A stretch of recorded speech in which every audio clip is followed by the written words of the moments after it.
because we are just running time. Here we go. Okay. I'd like to present Drew, who is a principal security analyst at Acquia. He's going to talk about some nasty stuff, I guess, such as vulnerabilities in Drupal and how those are exploited, basically, with some techniques by reverse engineering. So I'd like to just give the words for you and enjoy the session. Thank you very much, Balash. I work for Acquia. I'm based over in what we like to call sunny South Wales, so it's nice to be here in sunny Harlem today. And thank you to all of our, get this going the right way. Thank you for all of the sponsors today, and thank you for Balash for doing all the cat herding, arranging for us all to be here. This is my Drupal.org profile. This is quite a Drupal-specific talk. I've been involved in Drupal for, I think, around 11 and a bit years. Nearly 7 of those working at Acquia. I'm a provisional member of the Drupal security team and have made a few contributions to core and co-maintain a few modules, mostly sort of security oriented stuff. So I sort of do Drupal security is the quick way of saying all of that, I suppose. So what do we mean by Drupal vulnerabilities? In this case, I'm talking specifically about security advisories which are issued by the Drupal security team.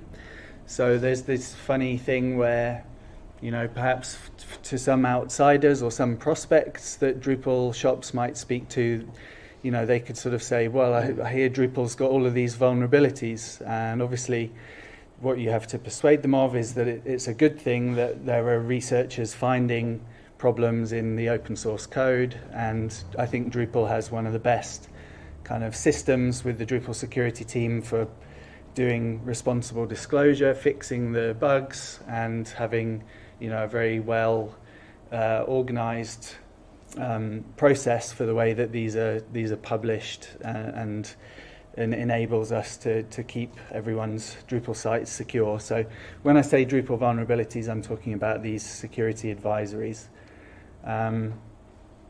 Drupal security team obviously publishes the details of them on Twitter, as well as on their own RSS feeds and email distribution lists, that sort of thing. And why would we be interested in reverse engineering some of these vulnerabilities which are published? It's what the bad guys in inverted commas do. So whenever a vulnerability is disclosed in a system like Drupal, obviously I think the bad actors scramble to try and figure out what is the vulnerability and how can they exploit it, what can they do to exploit any vulnerable sites. So from my point of view, and from a lot of the, if you want to say, the sort of white hat point of view in the industry, what we're interested in when we're reverse engineering one of these vulnerabilities is figuring out what would an attack look like. If somebody was coming along and trying to exploit these vulnerabilities, what would that look like? So can we monitor for this? Can we watch our logs and see particular patterns if people are coming along and trying to exploit the vulnerability? Can we block it? So at Acquia we host quite a few thousand Drupal websites for different customers, and we do offer services whereby we will go in and update their code for them and that sort of thing. But say, for example, a big vulnerability is published, you can't guarantee within the space of a couple of hours that all of those Drupal sites that we are responsible for, the developers will be awake and will be at work and ready to fix their vulnerabilities and patch it and test that it's not breaking their website to update the module and all that type of thing. So there is some obviously value, rather than just saying, oh, well, just update your site and everything's fixed. There is something to be said for being able to actually say, we can recognize what these attacks would look like, and here's a way that we can just stop them from actually hitting the sites, while in the meantime, we hope that the site owners will be updating their code and fixing the vulnerabilities, but maybe we can give them some protection in the meantime. I think reverse engineering the vulnerabilities is a really good learning exercise. It's a good way of learning how Drupal works itself. It's a good way of learning, seeing what mistakes developers make in the open source code. And finally, I think it's fun trying to figure out from the details that are made available. It's a fun puzzle to look at that and try and figure out, okay, what is this vulnerability? What's the actual problem there, and how would you go about trying to exploit it? So in this talk, we will look at an access bypass vulnerability. We'll look at a cross-site scripting one. We will look at a SQL injection or a SQLi, and we'll look at a remote code execution. So those are possibly the four main classes of vulnerabilities that we tend to see in Drupal.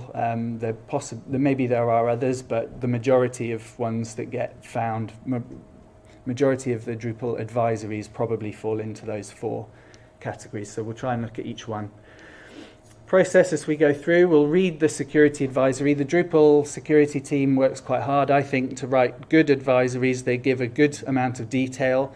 There's obviously a bit of a balance to be struck between explaining, here's exactly what the vulnerability is. Nobody's had time to fix it yet, but here's enough details for attackers to actually be able to start attacking it immediately, versus there's a balance to strike there, because if the advisories are too vague, then straight away everyone just comes along to the Drupal security team and says, well, what is this? Is it important? Do we have to scramble and patch straight away? I think the Drupal security team tries quite hard to give a fairly good indication of how serious is this, how urgent is the patching, what might mitigate it, which particular sites might be vulnerable, all that type of thing.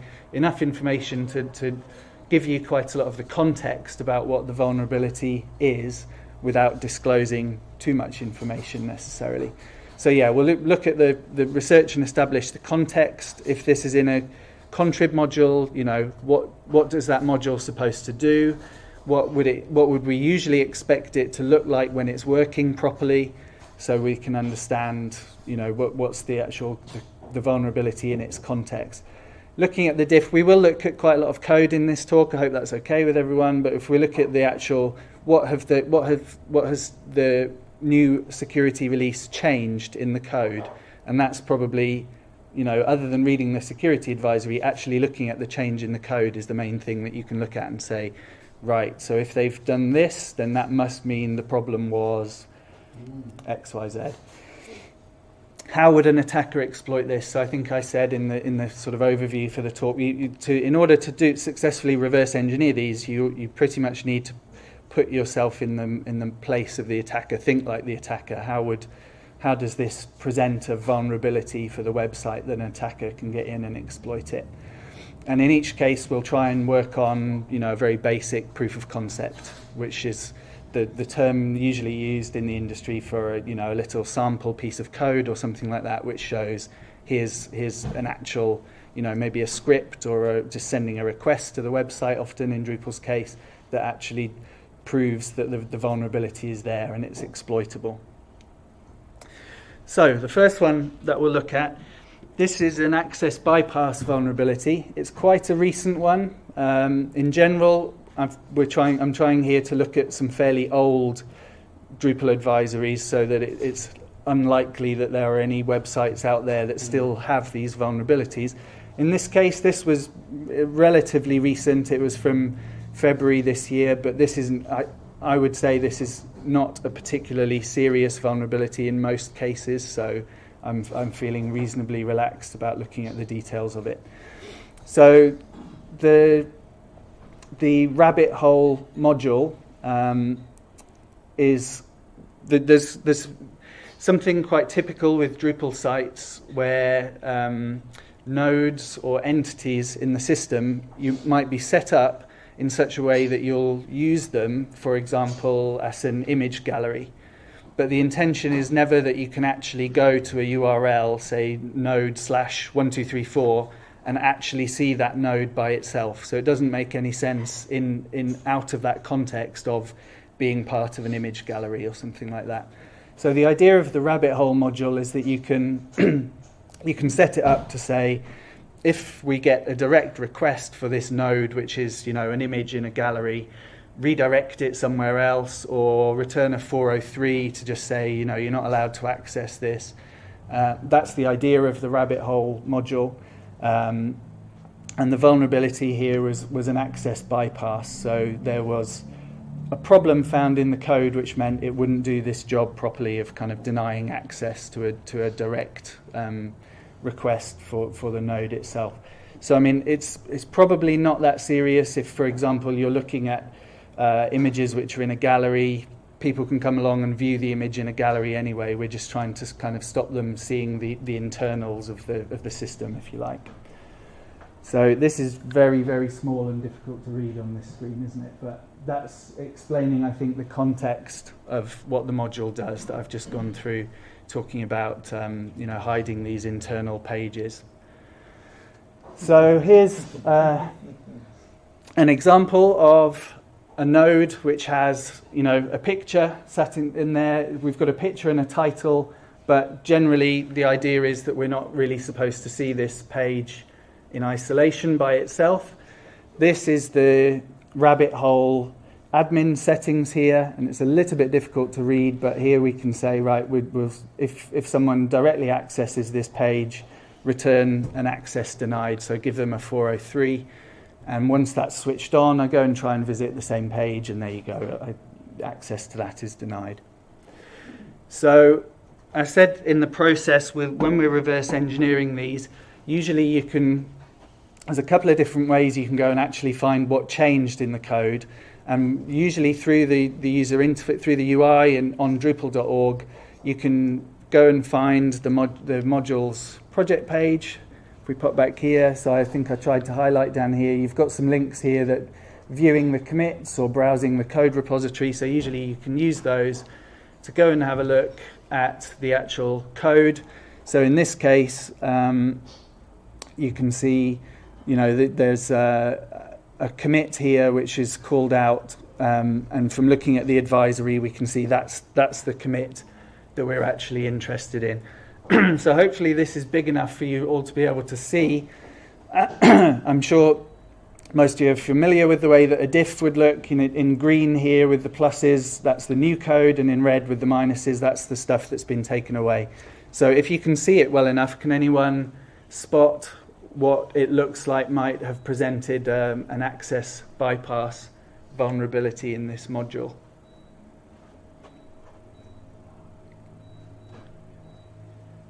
It's probably a bit difficult to read code on this screen, I'm sorry. So the comment there says, exit early if the request is being loaded via AJAX. And then it's looking for this X requested with header in the server superglobal. And if that is there and it's set to XML HTTP request, then this code is just going to return. So this is the code you can see a little bit further down. This is the code where if it's been configured to return that access denied page, then Drupal will do that. But if the request included that HTTP header and the value was set to that, it was just this function would exit early before it actually got to the code which would do the access denied. So we can see that in terms of getting our proof of concept and seeing how would someone get around this. It's a simple, I can't read this and I'm right next to it, so I don't know what hope you've got, but in my browser here I've added the HTTP header that we just looked at in the code to my normal request. So I'm faking, if you like, a sort of AJAX request that you wouldn't normally see so easily in the browser. And if we send the request to that node page that was getting an access denied, if we include that little header that makes it appear like an AJAX request, then we get the content back from the system. So that's our access bypass vulnerability. It's hopefully a relatively nice, simple one to start off with.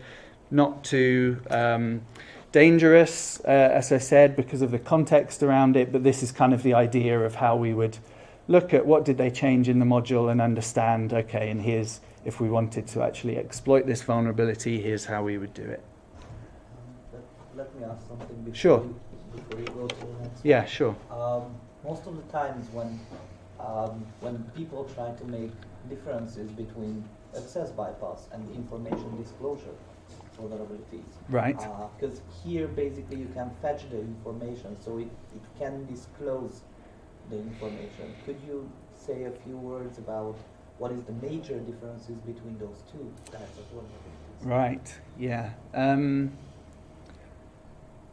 Just to make it clear why it is. Yeah, so I suppose you would probably have a better answer to that than I do, I think, but I suppose information disclosure, I would say, would be a broader problem where where information that would never actually be available through the user interface, let's say, or something like that, might be made available through the vulnerability, whereas I think access bypass, I would understand it more along the lines of Drupal has all these kind of access level controls based on who your user is and what roles you have, whether you're an administrator or an anonymous user, and Drupal's system for trying to check, is this current user allowed to go and see the admin pages or to view this particular node which is not yet published or something like that.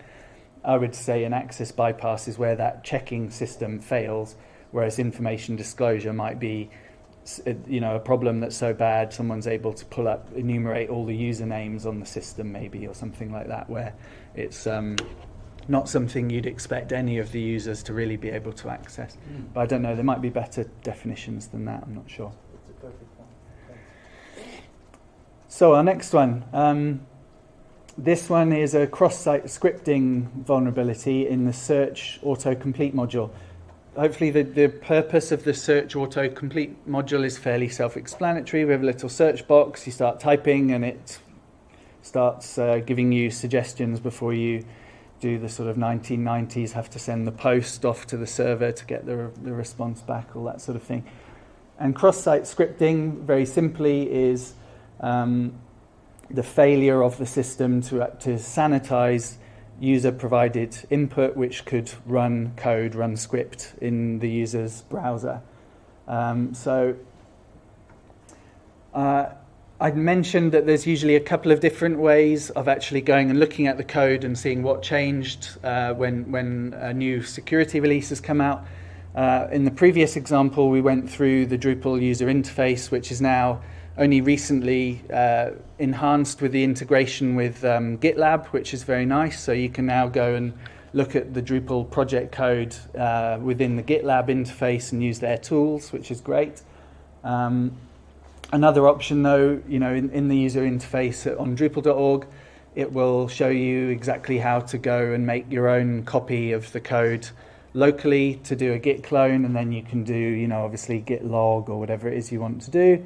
Here's the vulnerable tag or release of this module, and then the new release, which was, the security release. So in our local git clone, if we just compare those two tags, we ought to be able to see what the problem is. Again, I think this is quite difficult to read, but just to say in general, when we look at the diff for this this new security release, this is some JavaScript code, and there's a load of stuff added here which is around escaping HTML text, and then it's trying to add some escaping of the text, so that, as we were saying about the sanitizing potentially dangerous user input, there's some of it going on here on the front end because it's in the JavaScript code, and then there's also some of the server-side PHP code. They're trying to add some extra, here's a filter XSS call to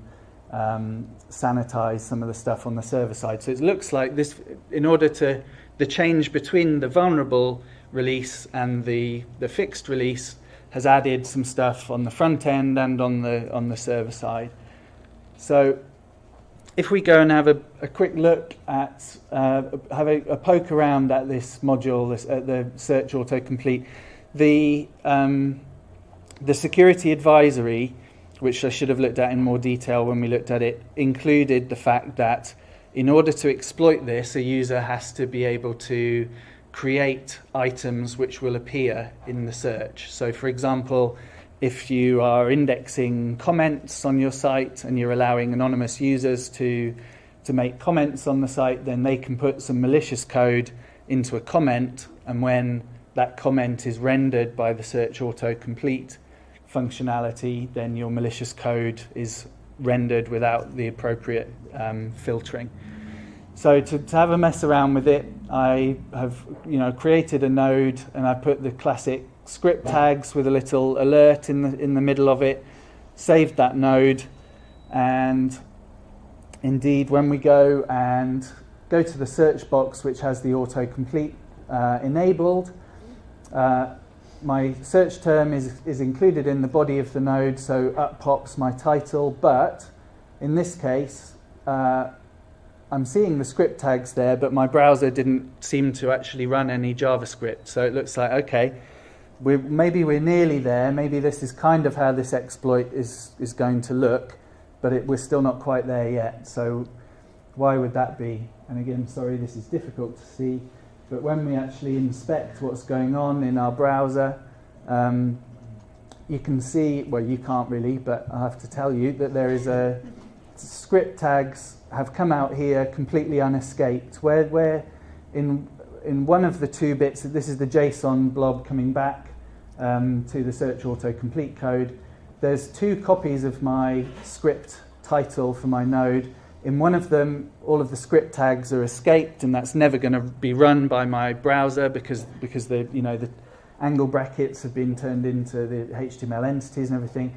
But there is another copy here of my title which doesn't look like it's been escaped. So it looks like we're not quite there with working, but it does look like the back end is sending the unescaped code to my browser. So we just need to try a bit harder to figure out, well, how can we make the browser actually render this this dangerous blob of code which it's been fed. Hopefully you can maybe see this. Yeah. So in the JavaScript code, like I say, this unescaped content is being sent by the server to my browser. So I think maybe based on that there's a problem perhaps in the client-side code, in the JavaScript, where we can induce it to actually render this and run the script if we try. So looking at this code, these are field items with a title, and I notice in the JavaScript it's doing a loop over the field items and taking the key and the value, and if this is true, then it's doing one thing, and otherwise it's doing another. And it looks like the value is being, here's some code which is sanitizing that. So maybe that's why in the case that we looked at here, I can see this, but I think it's been run through Drupal's JavaScript check plain function, which is why it's not actually running in my browser. But if you look at the conditions here, if the value has a src equals or a href equals, then there's some different logic, and it looks like it's going to output, instead of this sanitized value, it might do something different. So I'm not entirely sure what the reasoning for was in the code in the first place, but it looks like if it was a link or an image with a source tag on it, then maybe it wouldn't try and run it through check plain because it doesn't want to break image tags or links by escaping the HTML or something like that. So let's just try. We go back to my node, and I don't do it very carefully, but I just bung src equals onto the end of my script tags. And as soon as I save that and then go and look for it in the search field again, bang, up comes the alert box. So I think we established there how to actually exploit that vulnerability. It looks like you need to just trigger that little bit of ill thought out, if you like, JavaScript code. Saying ill thought out, I did mean to say earlier on in the introduction actually that the purpose here is not to poke fun at any of the developers who made these mistakes, because we all make mistakes in code, and I'm not saying or laughing at how bad their code is or anything like that. We're just looking at how easy it is to make a little mistake, thinking, oh, I don't want to break image tags or something like that, so we'll do this extra little bit of logic, and that just opens the door for someone to ship their malicious script into users' browsers in this case. Quick pause, and any questions before we move on to the next one? Yes, sure, go. Besides your brain, do you use any other particular tools to help you identify vulnerabilities or something like that? You can do kind of static code analysis and that type of thing, but I think with this particular exercise, it's so targeted because you know that there is a vulnerability there, and you know that in some cases, only these 2 lines of code changed. So in this case, you don't really need, an automatic tool to show you exactly where the vulnerability is. But yeah, I don't know of a tool actually that you can chuck that diff at it and it will explain the vulnerability. I'm only really aware of being able to kind of, pick it apart like this. So yeah. Okay, so I'll move on to the next one. Wait. Sorry. Go on. Can you say something about how you calculate the security risk? So why is this highly critical and the previous ones aren't? Right, yes, that's a very good question. We have, the Drupal security team's got a risk calculator. I always find these impossibly hard to, not just because it's small, but actually really hard to read. But it's based, I think, on the NIST classification system. So it gets an automatic score generated based on factors such as the level of authentication needed to exploit it. So exploits which are vulnerabilities which are exploitable to anonymous users with no credentials supplied whatsoever, no authentication, are more serious, obviously. And then there's the complexity of the attack. So if it's as simple as you can just chuck a GET request at a site and get remote code execution or something. If the exploit is that simple, rather than a sort of 20-step process in order to exploit it, then that gives it a higher score. And then there's the actual the risk level and the extent to which data within the system can be interfered with and information can be revealed. I think those are the main topics that we go through. So, and if you score each of those, there's only a few different options for each of them, but the combination of all of those results in a score. So this one came out as 20 out of 25, so quite highly serious, whereas the other ones that we looked at so far, I think, perhaps the complexity and the authentication needed is typically a bit different. It's not always easy to actually agree on exactly what scores each of those could be given, because there's no such thing as a typical Drupal site. So, for example, with the search autocomplete one, the attacker has to be able to create some content which then goes into the search index. And on some sites, that might be only people with, editorial superpowers that are allowed to create the content in the first place. So you wouldn't think that the risk of exploitation was as high as if anonymous users can come and post comments. Then, that's a completely different kettle of fish when it comes to what level of authentication is required. So I think sometimes these scores are based kind of on the worst case scenario, but you might find that a lot of Drupal sites, it wouldn't be so easy to exploit because it depends on how they're configured and what different users are able to do and that type of thing. So this one, sorry, go on. Yeah, let me add 2 more points for the risk calculation, just to understand even better the assessment part of the vulnerability. Basically, the last 2, which is represented as E, turn into exploit, and the very last one, TD, target distribution. The exploit usually I don't know, like 9.5 times out of 10 stays on theoretical.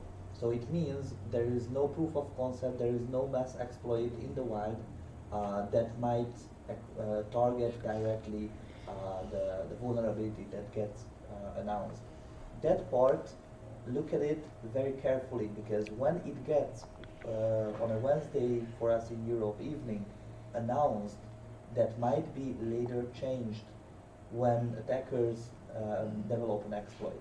So that might change. The rest stays the same. And the very last one, the target distribution, tells you how many different perspectives, how many different settings are shipped by the component, regardless of module, library, third party, whatever, that should be that are shipped by the module by default, saying if it's target distribution all, then all the settings that might be used on that specific module, for instance, are vulnerable. But usually we end up saying uncommon, because you have to configure that particular module, how it should be represented on the website in a weird way, and it's just not common how things happen. Usually we also end up in default. So the module ships those default settings that are already vulnerable. So update it as fast as possible. Thanks, Vash. So if I may, I have one more question about that, because because of target distribution, that it's like how many targets are vulnerable. Yes, basically. Because what does that? If I use that software, for me it would be a different risk, because I don't care about all of you. I want my thing to be safe, right? So why is that taken into the score? Because why, for me, it doesn't matter as a user. So, but hackers would, right? Hackers would. Secondly, imagine the case when a vendor like Drupal Security Team announces something, he or it can't really focus on the individual needs, because it serves a global need. So it says like, okay, what is the majority? As also Drew pointed out, trying to take the worst case scenario, saying, okay, all things are vulnerable, all settings are vulnerable, because they found out there is no such a case when it's going to be not. There's no sort of mitigating factors Exactly. there. And I think the other thing is, if you're, from your point of view, you only care about your own sites, but this is helping you make the decision about, do I care about this? If that says all, and you have this module enabled on your site, then you know, yes, you do care about it. But if it says only unusual configurations, then it's kind of down to you to try and understand a bit better what are the conditions where you would be vulnerable, and do you have it set up that way, or which hopefully the context of the advisory would explain. So that's why usually we recommend to not only take care of the numeric value and the saying highly critical, but also read over all the 6 categories to understand what is the real risk for your specific need. Also, if you know it's only for a limited set, and you use the uncommon setting, you can actively change the setting, so it's no longer vulnerable. Yeah. So it's a type of mitigation that you can do without doing anything else. Without having to turn off a whole part of your website, you might just be able to disable comments or something like that. And if you're not able to remediate immediately. So that's the reason why it should impact the score. Yes, and it does. Yeah. Okay. So this one, I said I wasn't going to make fun of developers making bad mistakes or something, but maybe just a bit. I have to just a little bit think that the name of this project was slightly ironic when you when you start to look at how many big problems there were that were found in the code in this module. So the one that we're going to look at specifically is a SQL injection vulnerability, and I think that's probably the main reason why this got such a high score. So this is the important part of the diff. Like I say, I think that quite a few different problems were found in this code, and the whole diff covers quite a few lines of code. But hopefully anyone who's familiar with Drupal code might be able to see that there's an issue here. And when you look through the code, sadly, someone had gone through. I had a quick look with git blame or something, but it wasn't that obvious where it came from. But someone has been through all of this code and actually commented and said, this should really be doing it differently, or you need to fix this stuff. And nobody had up until this point, apparently. So if anyone wants to call out what the problem is, feel free, or I'll explain it if no one wants to. Misuse of placeholders, or no use of placeholders? No use of placeholders at all, yes. Using user input in the query itself. Yeah. That's always a worrying sign to see a string just concatenated directly into the SQL. Brilliant solution.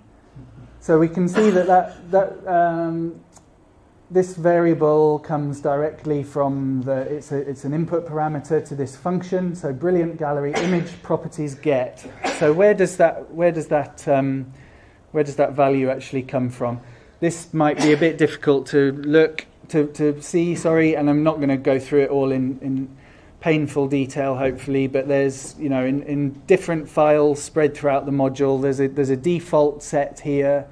There's a hook menu implementation, which is basically setting up a sort of endpoint on the system that says when a request comes in, it's not as easy to read as sometimes, but this is the value which ends up here. So if a request comes in on this URL, brilliant gallery temp along with something else. So it's the pcache variable, which you have to work out what all of these things are. But you can read the code and figure out this is what a URL looks like. And then that gets passed to the callback, brilliant gallery deliver image. Here's brilliant gallery deliver image. That's directly taking the query string from Drupal, breaking it up on slashes, does a few things here, pops off the last bit, then it assumes that it's going to have this BG cached resized prefix on the beginning of it, and then after it's done all of that stuff, it explodes it on dots or commas, and then eventually down the bottom here we get to passing, I think, the first item in this array that's been exploded directly to that brilliant gallery image properties get function, which we just looked at. So essentially, that's a bit of a long way of saying this code means that a request comes into the site. This code does a bit of mucking about with it, but a section at least of the query string that was passed to the Drupal site gets passed directly to that function. Then we saw that got concatenated directly into a SQL query. So this is kind of classic SQL injection vulnerability. So you can muck about for a while. I pointed SQL map at this, and so you can do some pretty bad things. But eventually, if you see up here, I've URL encoded a sort of classic little Bobby tables type SQL injection exploit, and luckily the Drupal's database API is robust enough, even in Drupal 7, that it's not that easy to pass, to do the classic little Bobby tables, stop the query, drop all the tables, or in this case, set all of the users' passwords to just foo in plain text. I mean, it wouldn't work anyway. But you can see the PDO, the database driver, wasn't happy to run these multiple queries, but they did actually get passed in plain text to the database engine. So, this talk isn't about here's exactly how to do a SQL injection thing, but you can see in this case that's how the vulnerability in the code works, and you can end up with your user input going directly into SQL queries. So an attacker would then be able to take this and say, right, what clever SQL query can I try and come up with to exfiltrate data, maybe with a union query or something like that, or maybe they can figure out something else to do. So I meant to actually be saying as we go along, you know, can we monitor for this? Can we block it? In this case, yeah, it's pretty easy because we know exactly what the URL is going to look like, and you know, every sort of mod security rule or anything that you want, it's pretty easy to come up with a rule that looks for kind of SQL keywords or something like that. So this would be quite easy to monitor for and potentially to block. Okay, last one. Any questions before we move on? No? Okay, I'll blast on with this last one then. So this one is a remote code execution vulnerability. So obviously up there with SQL injection as being pretty serious. File field paths module is a good module which I think we recommend very often to Drupal 7 sites. The idea is that it does kind of token replacement and makes nice tidy file directories in your file directory path. So instead of doing the thing where if you set up a Drupal site in a very simplistic way and then you get thousands of uploads into it, they'll all just be sitting in one big directory, and that can cause performance problems and various things. The idea here is that you can do things like, say, you know, make some folders based on the date and put your images into there automatically when people are doing uploads and that sort of thing. So it's quite a useful module. The advisory says the module doesn't sufficiently sanitize the path while a new file is uploading, allowing a remote attacker to execute arbitrary PHP code. So it's pretty bad vulnerability. The patch is really, really simple. It is pretty much removing this line and replacing it with a couple of lines that we can see there. So again, if anyone wants to call out what they think the problem is, feel free, or I'll start explaining it if not. You went off. The variables are just paused there. And you can see and it's a dynamic function. it's a dynamic function, So yeah. Whatever you put in there will be a function. Yeah, so this create function has been deprecated in PHP quite some time ago. I think it might have been 5.5 maybe. It started resulting in a deprecated function warning if it appears in the code. The new syntax, instead of using create function, is this more sort of JavaScript-y syntax where so they're still making a dynamic function where they've in the code that they've replaced, but it's specifically this create function construct which causes the problem. And you can see there's a couple of variables, as you said, that's just being concatenated directly into this second parameter here for the create function. So if you look at this and you think, right, I'm not sure whether I was all that familiar with this create function thing before this one came up a little while ago, go off and do a bit of research about it, and there's quite a few people will explain to you, in blog posts and things like that, what is the problem with create function. And here from 2009 is someone actually reporting it to the PHP.NET maintainers and saying, if you do a create function, it's essentially the internals of create function in PHP is more or less just doing an eval. So obviously that's quite dangerous, putting user supplied input into an eval call. And in their example here, all you need to do is quite like a SQL injection syntax, in that you're stopping the actual intended code prematurely by putting your closed brace and then a semicolon, and then you can inject your own code into it and stick a comment on the end so that PHP's internals don't hit an error when they get to the last bits of the code. So it's very like a SQL injection kind of a syntax to do this exploit. And this is obviously why PHP deprecated this particular way of doing it.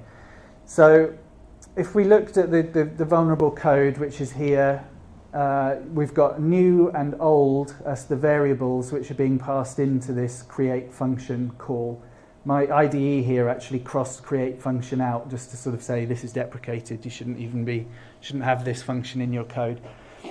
So one way of looking at when this code runs, what is in new and what is in old, these two variables. You could do it several different ways here, but this is using an IDE with xdebug to actually put a breakpoint in and look at if I upload a little image on a normal file field that has file field paths enabled, what are new and old when that code gets executed. So in this case, new is the ordinary path with the image's file name on the end, and then that's where it's going to save the file on my file system, and old is this sort of temporary path, but the file name of my image upload is there on the end of both of those variables. So if I was able to get something into the file name, some malicious code, it's just going to be stuck straight into this string which is being passed to create function. So we can start off.